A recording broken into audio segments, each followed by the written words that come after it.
প্রিয় মানুষের সঙ্গে ঈদ উদযাপন করতে নারীর টানে বাড়ি ফিরতে শুরু করেছে নগরবাসী।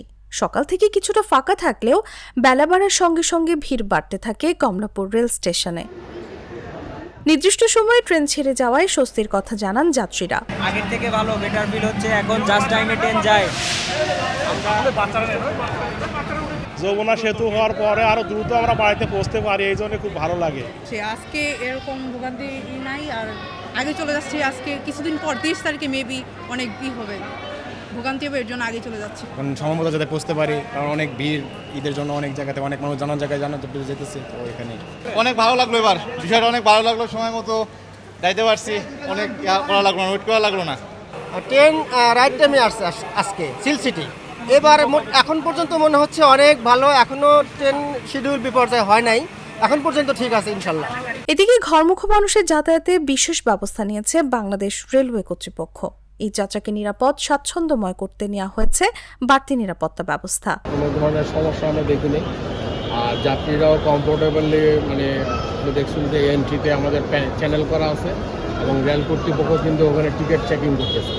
আপনারা জানেন যে অনলাইনে টিকিট গেছে এবং অনলাইনে টিকিট সঙ্গে সাথে ওনারা কিন্তু পস মেশিন আছে, চেক করতেছে যে আদৌ এটা ঠিক আছে কিনা। কারণ অথেন্টিক না হইলে অনেক সময় দেখেন না যে আমরা অনেক সময় কালোবাজারি, তারপরে অনলাইনের যে আপনার যে অনলাইনে ধরনের কালোবাজারি করতেছে ওগুলো ধরছি কয়েকটা। আমরা তো এই গত এক সপ্তাহ ধরে কিন্তু অনেকগুলো ধরছি, আপনারাও জানেন।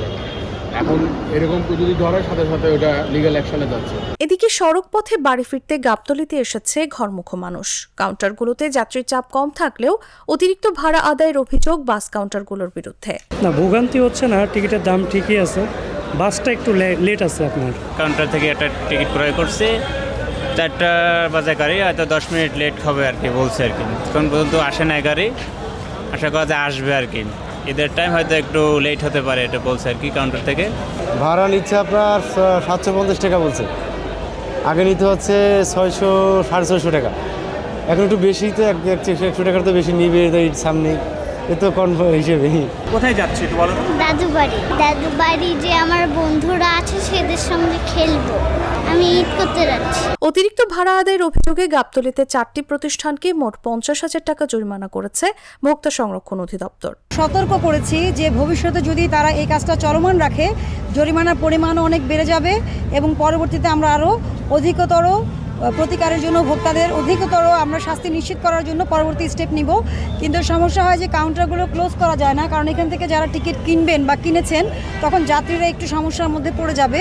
তো সেই জন্য কিন্তু আমরা বন্ধের বিষয়টা এখন আমলে নিচ্ছি না, আমরা আসলে দেখছি সতর্ক করে কাজ হয় কিনা, আর পরবর্তীতে আমরা আরও বেশি কঠোর ব্যবস্থা নিব।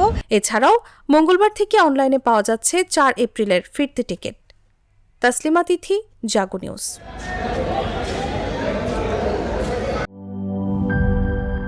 সানবিট সব দিবে সামাল। সানবিট ম্যাজিক প্রেস ডিশওয়াশিং এর মাথা ঘোরানো সলিউশন।